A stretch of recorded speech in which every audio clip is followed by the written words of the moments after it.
7 signs your thyroid is slow, and most doctors miss this. Number 1, the outer third of the eyebrows are disappearing. The thyroid hormones literally power the follicles of your hair. And one of the first places you're going to notice the hair loss is right on the outer part right here. Let's get to number 2, high cholesterol.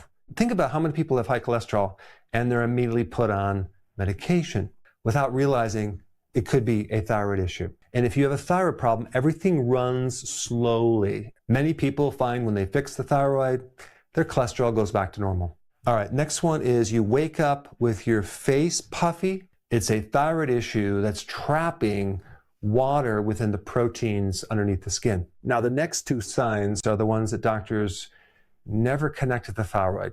Number 4, carpal tunnel syndrome. Your body becomes more swollen and it holds fluid in different tissues. Well, it's going to hold more fluid in the tissues around the medial nerve on your wrist. And that's going to cause carpal tunnel syndrome, a classic hypothyroid symptom. And just so you know, I'm going to show you what I would recommend to correct a slow thyroid. Okay, I'm getting there, but let me just cover the rest of these. Number 5, depression or anxiety. The thyroid hormones have everything to do with controlling energy production inside your brain cells. And so when the thyroid is slow, the person tends to be more depressed or they have anxiety. Over 50% of people with a slow thyroid develop depression as their primary symptom. And so you could take all the antidepressants in the world, it doesn't correct it because it's treating the wrong thing. All right, number 6 is headaches or migraines. A slow thyroid really can lock up your muscles, especially in the back part of the neck, which then create tension headaches and even migraines. And number 7 is cold. I want to talk about the temperature test that you can easily do in the morning to rule out a slow thyroid. When I was in practice, I had this patient come in. She was about 42 years old. She had high cholesterol, carpal tunnel syndrome. She was on antidepressants for 2 years. And the big clue was she was not only freezing all the time, but she kept gaining weight no matter what she did. She suspected the thyroid, so she went to the doctor. The doctor tested the thyroid. He said it was normal, so it must be something else. So gave her another prescription. She didn't take it. What I did is I did something that many doctors are not really aware of. I had her check her temperature, not in her mouth, but actually in her armpit every morning for 3 days. And so she came back, she showed me her temperature, and I averaged it out. It was 96.4 degrees. Now, a normal temperature should be 98.6. Hers was 96.4. So you just need a thermometer. They're like $3. And you want to hold this thermometer underneath your armpit for 10 minutes, okay? Each test that you do. And if your temperature is below 97.8 Fahrenheit or below 36.6 degrees Celsius, suspect a slow thyroid. One of the biggest ways they diagnose your thyroid is with this hormone right here called the thyroid stimulating hormone. It's measuring what the pituitary is telling the thyroid to do. So you could think about the thyroid stimulating hormone as kind of a thermostat on the wall, but the actual furnace in the basement is the thyroid that is controlling the temperature.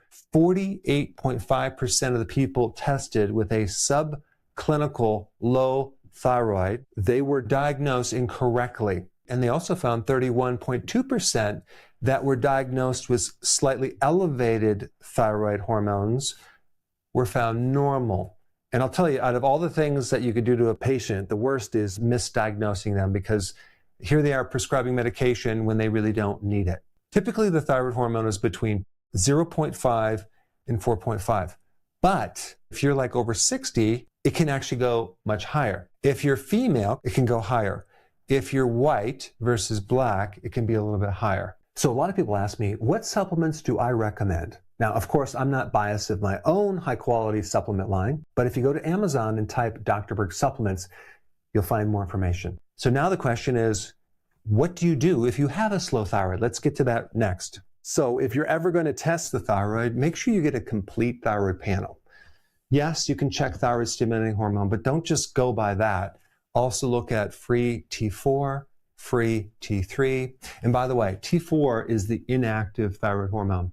T3 is the active form of the thyroid hormone, and it has to be converted. Many people just can't convert T4 to T3, 90% of the time with a hypothyroid condition, you will have thyroid antibodies. These are immune cells that are attacking your own thyroid, okay?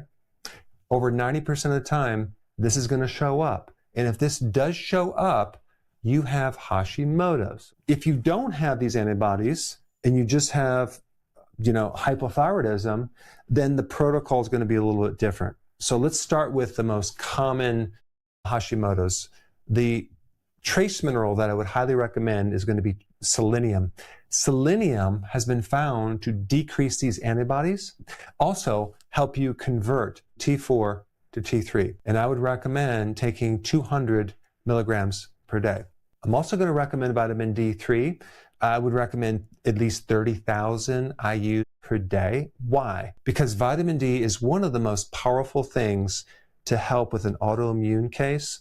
The protocol I recommend is from Dr. Coimbra. He uses high doses of vitamin D3. There are certain doctors that you can work with within the US or even outside the US that can help you monitor this, and I will put some information down below. Of course, also, when you take vitamin D, you might want to take the cofactors as well, and that would be zinc, K2, and magnesium. That's a side note, but this can really drop down the inflammation in the thyroid, because with that immune reaction, you're going to just get a lot of inflammation. Removing gluten from your diet is going to be super important. And also, to reduce even more inflammation, you want to do intermittent fasting. Let's switch over here. Let's say you don't have these antibodies. It's just a hypothyroid case. Well, then you definitely need selenium as well, because selenium helps in the conversion process. It does a lot more than just reducing the antibodies, okay? Also iodine, but don't take too much iodine because that can aggravate it. So you really want to make sure you do an iodine test, because sometimes people don't even need iodine for a hypothyroid. It's not always the reason why the thyroid is becoming sluggish. Zinc is super important in getting the thyroid to work normally. This is a trace mineral. Magnesium is a cofactor to help the thyroid as well. And then also, this liver needs to be healthy for T4 to convert to T3, the active form. And sometimes when people have their gallbladder removed, that creates a bile deficiency, and now they also cannot convert this that well. So taking bile salts at the end of the meal can greatly help this conversion process. So in other words, there's a couple different pieces of this puzzle that you might need to address. Here's another piece. If you're going through a lot of stress, that can cause the thyroid to be lower. Estrogen can inhibit the thyroid function. Hormone replacement therapy, birth control pills, consuming a lot of soy products. Also, if your insulin is too high because you're eating too many carbs, that can inhibit the thyroid, so you want to cut that down as well. Anyway, I wanted to do this quick video to give you the basics on these key factors to identify if you have a thyroid problem.